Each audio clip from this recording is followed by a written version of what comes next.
مدارس زندہ باد، میرے مدارس زندہ باد، دینی مدارس زندہ باد، میرے مدارس زندہ باد، دیا ہے امن کا پیغام یہ دینی مدارس نے، دیا ہے امن کا پیغام یہ دینی مدارس نے، دیا ہے امن کا پیغام یہ دینی مدارس نے، دیا ہے امن کا پیغام یہ دینی مدارس نے۔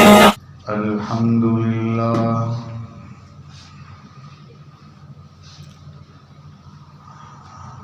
الحمدللہ الذی ہدانا لہذا وما كنا لنہتدی لولا ان ہدانا اللہ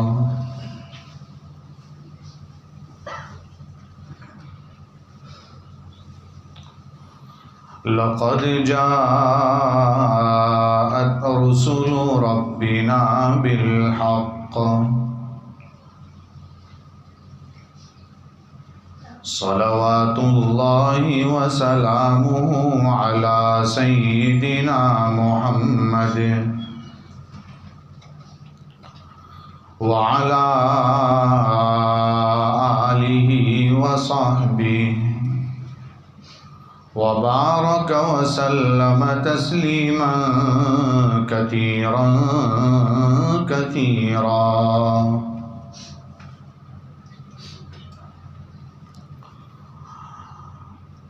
أما بعد أعوذ بالله من الشيطان الرجيم بسم الله الرحمن الرحيم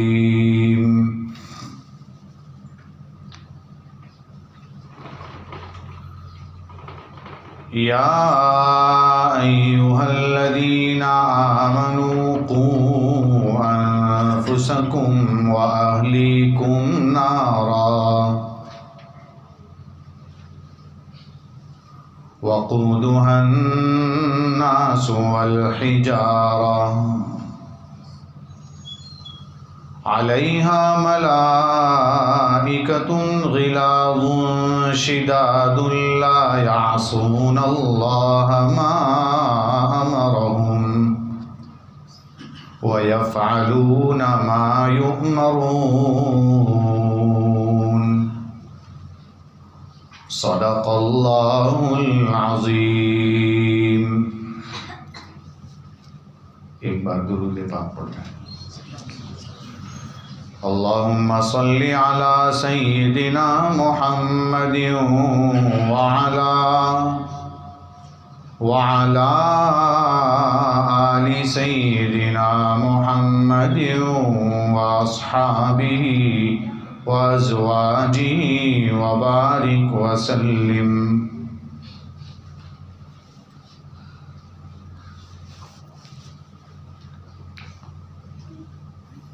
بزرگوں اور بھائیوں،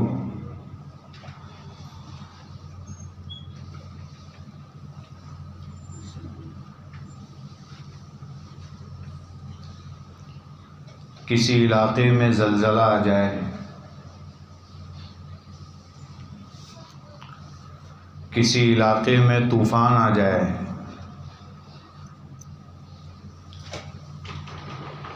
کسی علاقے میں فساد برپا ہو جائے، تو ہم سب جانتے ہیں کہ اس سے بچنے کے لیے کتنی کوششیں اور کتنی تدبیریں کرتے ہیں۔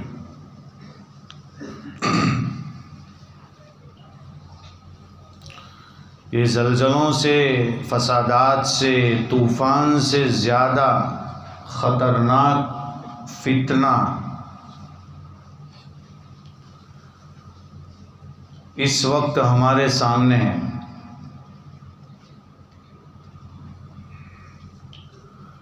نبی کریم صلی اللہ علیہ وسلم نے تو یہ فرما دیا تھا کہ بارش کے قطروں کی طرح فتنے آئیں گے، ایک فتنہ ختم نہیں ہوگا کہ دوسرا آئے گا، دوسرا ختم نہیں ہوگا کہ تیسرا آئے گا۔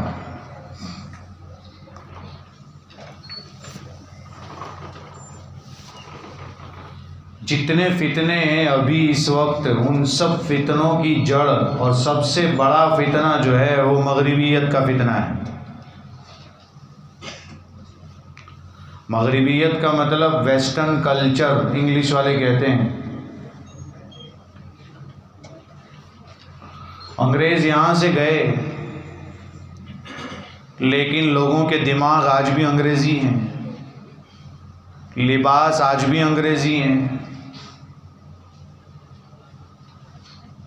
سوچ انگریزی ہیں، فکر انگریزی ہیں، اور حالات بد سے بدتر ہے۔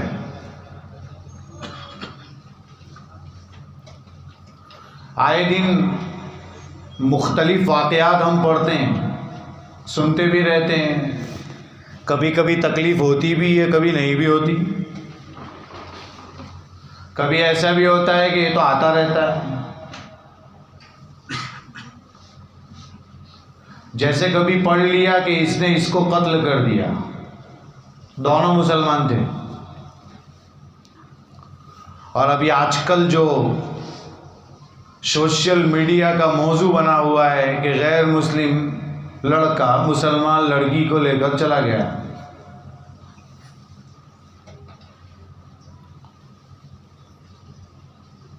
برقع پہنی ہوئی لڑکی کو یہ ضروری نہیں ہے کہ وہ مسلمان ہو، ذرا یہ بھی سمجھنے کی ضرورت ہے۔ مسلمان کو بدنام کرنے کے لیے بھی وہ برقع پہن لیتی،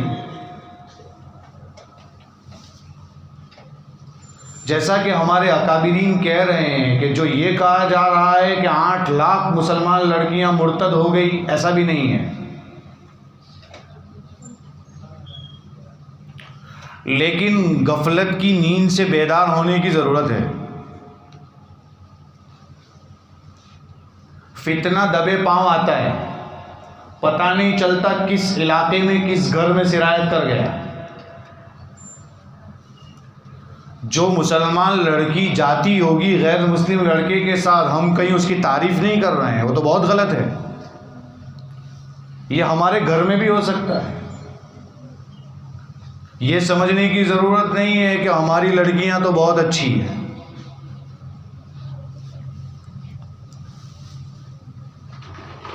تعلیم یافتہ جو طبقہ ہے، مطلب گریجویٹ جو اپنے آپ کو کہتا ہے، اسکولوں میں پڑھا ہوا طبقہ، جو آج کل جوان طبقہ، ماڈرن طبقہ ہے، وہ اپنے آپ کو یہ دنیاوی تعلیم حاصل کرنے کے بعد یہ سمجھتا ہے کہ بس یہی سب کچھ ہے۔ ان کے دماغ گھوم چکے ہیں، ان کی سوچ بدل چکی ہے، بس وہ کہتے نہیں ہیں ہمیں۔ علامہ انور شاہ کشمیری رحمۃ اللہ علیہ کا ملفوظ بڑا زبردست ہے کہ آج کل کا تعلیم یافتہ طبقہ اس کو مسلمان ہم اس لیے کہتے ہیں کہ ان کا کفر ہمیں پتہ نہیں ہے۔ اس جملے پر غور کیجیے، یہ سینٹنس جیسا ویسا نہیں ہے۔ آج کل کے تعلیم یافتہ طبقے کو ہم مسلمان اس لیے کہتے ہیں کہ ان کے کفر کا ہمیں پتہ نہیں ہے، پتہ چل جائے تو کافر کہیں گے۔ حضرت مفتی محمد تقی عثمانی صاحب دامت برکاتہم کی بات بڑی عجیب ہے، وہ فرماتے ہیں کہ اس کا اندازہ میں نے اس وقت لگایا کہ جب ایک جہاز میں سوار ہو رہا تھا، میرے بغل میں ایک جوان لڑکا تعلیم یافتہ اسکول کی، کالج کی، یونیورسٹی کی تعلیم حاصل کیا ہوا تھا، بیٹھا تھا۔ اس نے مجھے کہا مولانا میں مسلمان ہوں لیکن ایک سوال ہے۔ مولانا نے کہا بولیے کیا سوال ہے؟ تو اس نے کہا کہ ویسے تو میں اپنے آپ کو مسلمان کہتا ہوں، لیکن کیا سچ میں آخرت آنے والی ہے؟ کیا سچ میں قیامت کے دن سوال کیا جائے گا؟ کیا سچ میں اللہ کے سامنے ہم کو کھڑا ہونا ہے؟ کیا سچ میں ہمیں قبروں سے اٹھایا جائے گا؟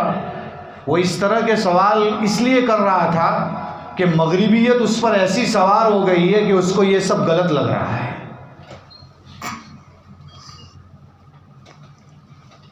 میرے بھائیوں، جمعہ کے مختصر وقت میں تفصیل سے بات تو کر سکتے نہیں، لیکن یہ اشارے اس لیے کر رہا ہوں کہ اس وقت ہوش کے ناخن لینے کی ضرورت ہے اور تھوڑی سی فکر کی ضرورت ہے۔ ہم یہ تو بہت کہتے ہیں کہ اللہ نے اس دین کی حفاظت کی ذمہ داری لے رکھی، بالکل لے رکھی ہے، لیکن کیا اس دین کی حفاظت کرنے والوں میں ہمارا نام ہے؟ یہ سوچنے کی بات ہے۔ یا جس آدمی کی مرتے دم تک دین کی حفاظت ہوگی، کیا ان میں ہم ہیں؟ یہ سوچنے کی بات ہے۔ اتنا بھی آرام سے سونے کی ضرورت نہیں ہے۔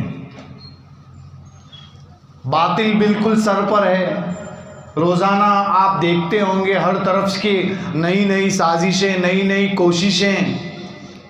2019 میں کرونا چل رہا تھا اور کورونا کے حالات کے بالکل بیچ میں آپ جانتے ہوں گے وہ نیو ایجوکیشن پالیسی آئی تھی، وہ نافذ ہو جائے گی، کب ہوگی اس کی گارنٹی نہیں ہے، وہ تو کل چاہے تو کر سکتے ہیں، لیکن کیا ہم نے اپنے بچوں کی فکر کے لیے کچھ کیا ہے؟ یہ سوچنے کی بات ہے، یہ غور کرنے کی بات ہے۔ باپ بیٹوں کے لیے ایک درخت کی حیثیت رکھتا ہے کہ وہ درخت دھوپ برداشت کرتا ہے لیکن نیچے والوں کو سایہ فراہم کرتا ہے، نیچے والوں کو ٹھنڈک دیتا ہے۔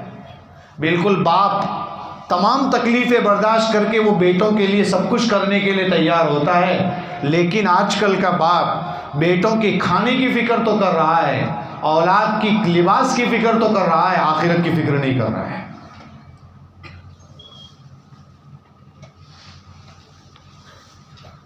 ظاہری لباس مسلمان کا ہوگا لیکن سوچ کافر کی ہوگی، سوچ بدل چکی ہوگی، سوچ ایک انگریز کی ہوگی، سوچ ایک یہود کی ہوگی۔ ایسے حالات ہمارے سامنے ہیں اور یہ ہمارے اکابرین کی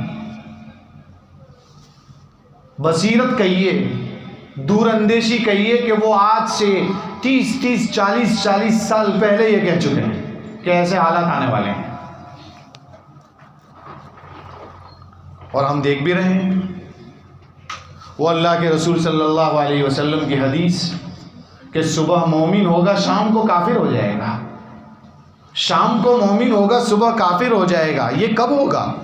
یہ اس وقت ہوگا کہ وہ نکلا ہوگا تو اچھی سوچ کے ساتھ، لیکن ایسے لوگ، ایسی سوچ ملے گی کہ وہ آئے گا تو اسلام پر اعتراض کرتے ہوئے نعوذ باللہ آئے گا۔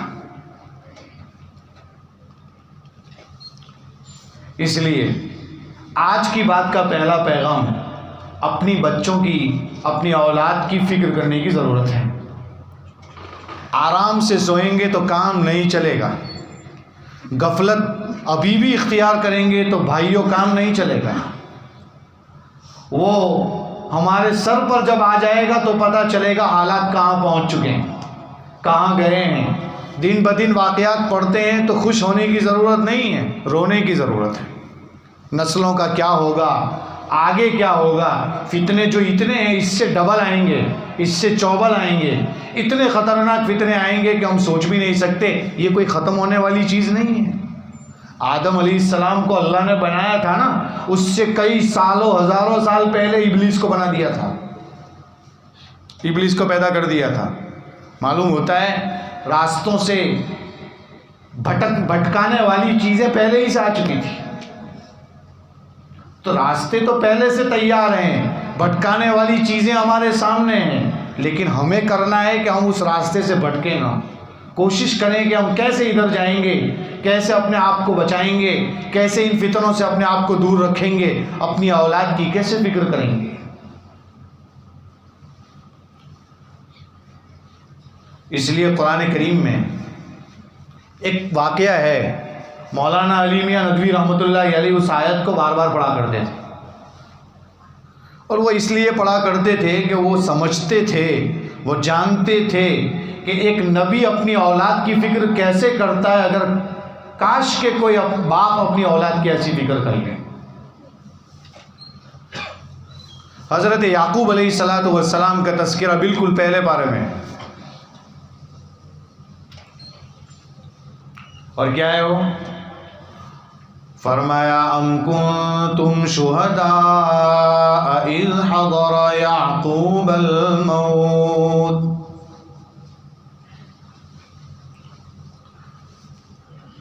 کیا تم اس وقت موجود تھے جب حضرت یعقوب علیہ السلام کی موت کا وقت قریب آ گیا؟ اذ قال لبنیہ ما تعبدون من بعدی، یاد کرو کہ انہوں نے جب اپنے اولاد سے کہا کہ تم میرے بعد کس کی عبادت کرو گے؟ یہ موت کا وقت قریب ہے اور یہ سوال کیا جا رہا ہے کس سے؟ اپنی اولاد سے۔ یعقوب علیہ السلام کا نام لقب کیا ہے؟ اسرائیل۔ جانتے ہیں آپ یعقوب علیہ السلام کے والد حضرت اسحاق نبی ہیں۔ حضرت اسحاق کے والد یعنی یعقوب علیہ السلام کے دادا حضرت ابراہیم علیہ السلام نبی ہیں۔ یعقوب علیہ السلام کے چچا یعنی حضرت اسماعیل علیہ السلام نبی ہیں۔ اور اگر بائبل کی بات مان لیں تو یعقوب علیہ السلام کے جو 12 بیٹے تھے ان میں یوسف علیہ السلام تو نبی تھے ہی، وہ تو قرآن میں بھی ہے، لیکن ایک اور بیٹے تھے یہودا نام کے، جس وجہ سے اس قوم کو یہودی کہا جاتا ہے، بنی اسرائیل کو۔ یہ یہودا بائبل کے قول کے مطابق وہ بھی نبی تھے۔ تو دیکھ رہے ہیں آپ، جدھر دیکھیں ادھر نبی نظر آ رہے ہیں۔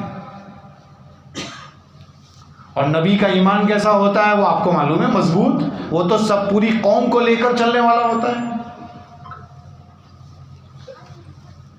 لیکن اس کے باوجود اپنی اولاد کی فکر کرتے ہوئے انتقال سے پہلے سوال کر رہے ہیں، میرے بعد کس کی عبادت کرو گے؟ ہماری طرح نہیں کہ باپ جاتے جاتے جائیداد کی فکر کرتا ہے، زمینوں کی فکر کرتا ہے، دکانوں کی فکر کرتا ہے، اور یہاں اپنی اب اولاد کی آخرت کی فکر ہے۔ انہیں پتہ ہے کہ میری اولاد جیسی ویسی تو نہیں ہے، لیکن پھر بھی اطمینان، تاکہ اطمینان ہو جائے، جب اولاد کا جواب آیا، جب ان کو اطمینان ہوا، اس کے بعد ان کی روح قبض ہوئی، دنیا سے گئے ہو۔ سوچنے کی بات ہے۔ کیا کہا اولاد نے؟ نعبد الہک و الہ آبائک ابراہیم و اسماعیل، ہم آپ کے معبود کی عبادت کریں گے، فکر مت کیجیے، اور آپ کے آبا کے معبود یعنی کون؟ اللہ ہی۔ آبا کون ہیں؟ ابراہیم، اسماعیل، اسحاق، یہ جتنے جن کے جو معبود تھے یعنی اللہ، ہم انہی کی عبادت کریں گے۔ تو میرے بھائیوں، یہ جیسے نبی اپنی اولاد کی فکر کر رہا ہے، آج کل باپ کو اپنی اولاد کی فکر کرنے کے لیے کچھ ایسا جذبہ چاہیے۔ اس کے لیے چند باتوں کی ضرورت ہے۔ سب سے پہلا کام یہ ہے کہ اپنی اولاد کو توحید کی، آخرت کی، سیرت کی، نبی کریم صلی اللہ علیہ وسلم کی تاریخ کی واقفیت کرائیں، اطلاع دیں انہیں۔ اس کے لیے کیا کرنا پڑے گا؟ اس کے لیے یہ کرنا پڑے گا کہ جیسے اپنی اولاد کے لیے ٹیوشن کی فکر کتنی ہے، اسکول کی فکر کتنی ہے، بس اتنی ہی فکر مکتب کی کر لیں، اتنی ہی فکر مدرسے میں بھیجنے کی کر لیں۔ ورنہ وہی جو بھی کہا کہ نیو ایجوکیشن پالیسی جو آ رہی ہے اس میں پڑھایا جائے گا کہ گنیش ہی خدا ہے، اس میں پڑھایا جائے گا کہ یہ ہولی منانی ہے، اس میں پڑھایا جائے گا دیوالی کا تہوار ایسا ہوتا ہے، اس میں پڑھایا جائے گا ویلنٹائن ڈے میں یہ کرنا ہے، اس میں پڑھایا جائے گا برتھ ڈے منانی ہے۔ بیٹا جو بچہ جو چھوٹا ہوتا ہے اس کے دماغ پر نقش ہو جاتا ہے، وہ باپ کے پاس آ کر کہے گا ابا یہ کرنا ہے، اور اگر باپ کو نہیں بتائے گا تو وہ اس کا دماغ بدلتا ہی چلا جائے گا۔ اس کو واش کرنے کی ضرورت ہے، اس کی صفائی کی ضرورت ہے، اور صفائی مکتب میں ہوگی۔ صفائی مدرسوں میں ہوگی، استاذ بتائے گا دنیا میں جتنی لوگ ہیں، جتنی چیزیں ہیں، سب کو پیدا کرنے والا اللہ ہے، معبود ایک ہی ہے، دوسرا کوئی نہیں ہو سکتا۔ یہ بتانے کی ضرورت ہے، اگر نہیں بتائیں گے تو بچے چلے جائیں گے ہمارے ہاتھ سے۔ بتانا پڑے گا آئیڈیل بننے کے قابل صرف اللہ کے رسول صلی اللہ علیہ وسلم ہے، کوئی نہیں ہے اس کے علاوہ۔ بتانا پڑے گا آخرت ہونے والی ہے، قیامت آنے والی ہے، اللہ کے یہاں جواب بھی دینا ہے، تعلیم دینی پڑے گی، بتانا پڑے گا۔ نہیں بتائیں گے تو میرے بھائیوں ایک چھوٹا سا پھسپھسا سوال آئے گا اور ہمارا بچہ دین سے پھر جائے گا۔ اس لیے پہلی فرصت میں اپنے بچوں کو مدرسوں میں بھیجنے کی کوشش کریں، مکتب میں بھیجیں، خود فکر کریں۔ دوسرا، مکتب میں بھیجنے کا وقت نہیں ہے، ٹیوشن کے اندر ایسے استاذ کو یا ٹیوشن کے ذریعے سے استاذ کو بلائیں، چونکہ مکتب کا وقت بھی متعین ہوتا ہے، اس میں اگر ٹائم نہیں مل پا رہا ہے تو کوئی بات نہیں، اور ایسے استاذ کو گھر پر بلائیں جو اس کا دماغ واش کریں، اس کی تعلیم کی طرف توجہ دیں۔ یہ نہیں کہ وہ استاذ بھی بوجھ اتار رہا ہے اور بیٹا بھی بوجھ اتار رہا ہے، یہ نہیں ہونا چاہیے۔ یہ پہلا کام ہے۔ میرے بھائیوں، اس وقت اگر اس کی فکر نہیں کی تو آگے چل کر کیا پریشانیاں آنے والی ہے وہ ہمیں پتہ نہیں۔ یہ کہنا آسان ہے کہ ہم مسلمانوں کا مستقبل روشن ہے، فیوچر برائٹ ہے، یہ بہت اچھی بات ہے، لیکن برائٹ ہے اس سے پہلے بہت زیادہ تکلیفوں سے گزرنا بھی ہے۔ فتح مکہ ہوا تھا نا تو بدر بھی ہوئی تھی، احد بھی ہوئی تھی، خندق بھی ہوئی تھی، یہ سب ہوا تھا، اس کے بعد مکہ فتح ہوا تھا، ایسے ہی نہیں ہو گیا تھا۔ تو ہمیں بھی ان چیزوں سے گزرنا پڑے گا، جب گزریں گے تب جا کے برائٹ ہونے والا ہے۔ وہ آم کے درخت کے بارے میں آپ جانتے ہیں نا، بوتے آج ہیں، نسلیں کھاتی ہیں۔ آج ہم نے فکر کی تو نسلیں خوش دعائیں دے گی، ورنہ قبر پر لات مار کر جائے گی کہ میری نسل نے، میرے باپ داداؤں نے کچھ نہیں کیا تو آج میرا یہ حال ہے۔ اس لیے اس کی طرف توجہ کی ضرورت ہے۔ دوسری بات میرے بھائیوں، اپنے بچوں کو اسکول تو بھیج رہے ہیں، لیکن صرف چھوڑ نہ دیں اسے اسکول جانے کے لیے۔ پہلا کام تو یہ ہے کہ باپ یا ماں خود جائیں اسے پہنچانے کے لیے، اور اگر نہیں جا سکتے تو کوئی اہم گھر کا فرد ہو، بڑا لڑکا ہو یا کوئی بھائی ہو، وہ بھیجیں اسے، وہ جائیں اسے لے کر، روانہ نہ کر دیں۔ کیا پتا آپ کو کہ وہ اسکول لڑکی جا رہی ہے کہ نہیں جا رہی ہے؟ کتنے بچے ایسے ہیں جو وہاں جاتے ہیں اور وہاں سے کہیں اور جاتے ہیں، اور باپ سمجھتا ہے میری بیٹی اسکول سے آئی، میرا بیٹا اسکول سے آیا ہے۔ تیسری چیز، ہر ہفتے اسکول کے پرنسپل سے کانٹیکٹ کریں اور پوچھیں کہ میری لڑکی آ رہی ہے اسکول، میرا لڑکا اسکول آ رہا ہے، اس کے بارے میں رابطہ کریں۔ اگر آپ نے رابطہ نہیں کیا، کیا پتا آپ کو کہ وہ لڑکی تو اسکول کے چھوٹنے کے وقت میں اسکول کی طرف آ رہی ہے اور بچوں کے ساتھ گھر آ رہی ہے، پتہ نہیں کہاں جا رہی ہے۔ یہ چیز کی غور کرنے کی ضرورت ہے۔ ابھی میں نے کہا ہے، قرآن حدیث شریف میں آیا ہے کلکم راعٍ وکلکم مسئول عن رعیتہ، اس کا سیدھا مطلب تم میں سے ہر شخص نگران ہے اور ہر ایک کو اس کی نگرانی کے متعلق اللہ کے یہاں جواب دینا ہے۔ یاد رکھیے، عربی لفظ ہے راعٍ، اور راعٍ کے معنی آتے چرواہا، بکری چرانے والا۔ اور آپ جانتے ہیں جو بکری چرانے والا ہوتا ہے، جانور چرانے والا ہوتا ہے، وہ جو ہے نا، وہ جانوروں کی بہت ساری چیزوں سے فکر کرتا ہے۔ وہ مطلب چاہتا ہے کہ ان بکریوں پر بھیڑیا حملہ نہ کر دے، اسی لیے تو وہ چرواہا ساتھ میں ہے۔ چاہتا ہے کہ ان بکریوں پر کتے حملہ نہ کر دیں، اسی لیے تو وہ چرواہا ساتھ میں ہے۔ چاہتا ہے وہ کہ اپنی بکریوں کو ہر اس چیز سے بچائے جو ان کو نقصان دینے والی ہے۔ بس اللہ کے رسول صلی اللہ علیہ وسلم یہ بتلانا چاہ رہے ہیں کہ دیکھو، جو بھی نگران ہے، جو بھی ذمہ دار ہے، وہ چرواہے سے کم نہیں ہے۔ جیسے اس کو اپنی بکریوں کی فکر ہے، ایسے باپ کو اپنی اولاد کی فکر ہونی چاہیے، ایسے ذمہ دار کو اپنے نیچے والے کی فکر ہونی چاہیے کہ بھائی کیا ہے، کہیں ایسا تو نہیں کہ ایمان کے لٹیرے ان کا ایمان چھین کر چلے گئے، کہیں ایسا تو نہیں۔ اور میرے بھائیوں، ایمان کے ڈاکو، ایمان کے لوٹیرے چاروں طرف گھوم رہے ہیں، چھیننے کی کوشش کر رہے ہیں۔ اگر باپ نے اپنی اولاد کی فکر نہیں کی تو قیامت کے دن باپ کا دامن پکڑا جائے گا، وہ اولاد کہے گی آپ نے نہیں کیا تو آج جہنم میں جا رہا ہوں۔ اس لیے اس کی طرف توجہ کی ضرورت ہے، فکر کرنے کی ضرورت ہے۔ صرف بچوں کو چھوڑ نہ دیں، بچوں کو موبائل نہ دے دیں۔ اگر موبائل دیتے ہیں تو دیکھیں کہ کیا ہو رہا ہے۔ آج کل تو یہ نیو پالیسی میں ٹیکنیکل دنیا ہے، اس میں بہت سارے ایپ ایسے آ رہے ہیں کہ آپ کال بھی ریکارڈ باپ کر سکتا ہے کہ لڑکی کیا کر رہی ہے، اس کو پتہ چل جائے گا۔ کرنا چاہے تو کر سکتے ہیں۔ ایسے ہی اس کو موبائل نہ پکڑا دیں، اس کو دے نہ دیں۔ موبائل کی جگہ اگر لیپ ٹاپ ہے تو زیادہ فتنہ کم ہو سکتا ہے، لیپ ٹاپ اسے دیتے ہیں تو، لیکن اسے بالکل کھلا نہ چھوڑ دیں اور دیکھتے رہیں، نگرانی کریں، فکر کریں۔ اگر میرے بھائیوں یہ نسلیں اگر چلی گئی تو سوچیں، یاد رکھیے بچے اگر مدرسوں میں آ رہے ہیں، مسجد میں آ رہے ہیں، یہ خوشخبری کی بات ہے کہ آ رہے ہیں، تو آگے چل کر امید ہے کہ مسجد آباد ہوگی۔ اور اگر یہی لڑکے اگر مرتد ہو گئے نعوذ باللہ، کہیں اور چلے گئے، تو آگے مسجدوں کو کون آباد کرے گا؟ یہ نسلوں کا کیا ہوگا؟ کس کو جواب دینا ہے؟ اس کی طرف توجہ دیں۔ ہر ایک کو فکر کرنی ہے، ہر ایک کی ایک ذمہ داری ہے۔ اس لیے ہم یہ آپ کو ڈرانا نہیں چاہ رہے ہیں کہ آگے حالات آئیں گے، حالات تو آنا ہی آنا ہے، ہم کہیں کہ نہ کہیں۔ میں نے آپ کو ابھی کہا، آدم کے بنائے جانے سے پہلے ابلیس آ گیا تھا۔